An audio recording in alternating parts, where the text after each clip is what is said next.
बासमती। मैं झारखंड के पश्चिमी सिंहभूम ज़िले से हूँ और जमशेदपुर से 100 किलोमीटर दूर हमारा गांव है लुमजुरी, जहाँ पे हम लोगों ने 4 बच्चों के साथ काम करना शुरू किया था, पेड़ के नीचे बच्चों को पढ़ाना। फिर धीरे धीरे लोगों का ट्रस्ट बढ़ता गया कि एजुकेशन, अवेयरनेस उनमें आया कि एजुकेशन बहुत ज़रूरी है। हम बहुत प्रिविलेज्ड हैं नेचर से, हमारे पास किसी भी चीज़ की कमी नहीं है, but only the thing is we don't have education. हमारे पास एजुकेशन नहीं। अब बुरा नहीं मानिए, आपका पूर्वजों के पास एक बहुत बड़ा इम्पोर्टेंट ज्ञान के भंडार है जी, इसको आप थोड़ा लाएंगे आम जनता के पास। हाँ। हम लोग आपका आभारी रहेंगे। मैं बिल्कुल अकॉर्डिंग टू द पीपल, हाँ। लोगों को लगता है कि आदिवासी पढ़े लिखे नहीं हैं, पर मुझे बहुत प्राउड है कि मैं आदिवासी हूँ और हमारे पूर्वज के पास ज्ञान का भंडार है। बिल्कुल सही कहा आपने कि हमारे लोगों के पास, हमारे जितने भी एंसेस्टर थे और हमारे जो भी पूर्वज, जितने भी सीनियर सिटीजन्स हैं, उनके पास नॉलेज, नेचर का नॉलेज, मेडिसिनल प्लांट्स हैं, उनके पास मेडिसिनल नॉलेज है। हम संविधान के बारे में हम आज पढ़ रहे हैं, लेकिन हमारे पूर्वज हज़ारों सालों से उस पर काम कर रहे हैं, संवैधानिक मूल्यों पर। और तो इस तरह से हम लोग बहुत प्रिविलेज्ड हैं, लेकिन हमारे पास बुक्स नहीं हैं। तो आज हमारा जो आज का ट्रेडिशन है कि एजुकेशन का मतलब बुक इज़ स्टडीज़, तो हम आज के मॉडर्न एजुकेशन को भी साथ ले रहे हैं और हमारे ट्रेडिशनल एजुकेशन जो हमारे कल्चर में है, जिसको हम लोग सालों से फॉलो करते आ रहे हैं, तो उस दोनों का मिश्रण।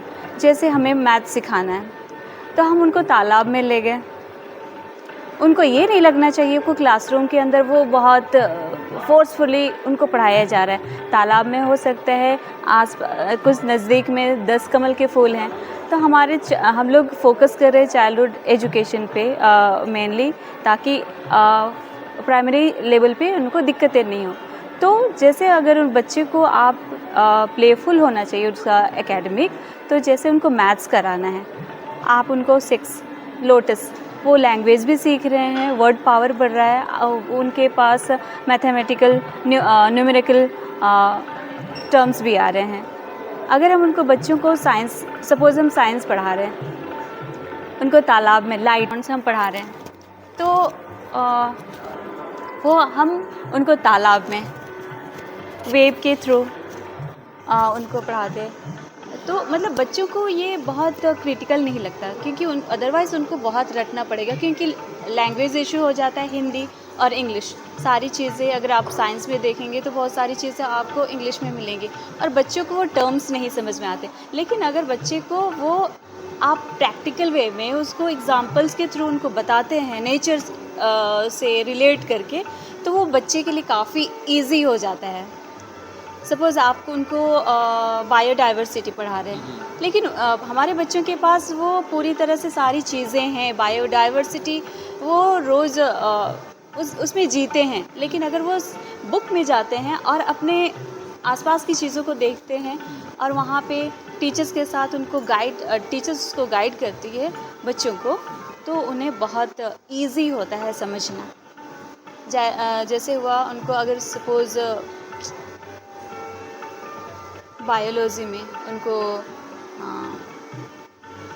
हर्ब से रिलेटेड, प्लांट्स, लीव से रिलेटेड चीज़ें करनी है, तो वो उनकी क्लासेस वहीं पे होगी, नदी किनारे, जहाँ पे तरह तरह के पौधे होंगे, पत्ते होंगे।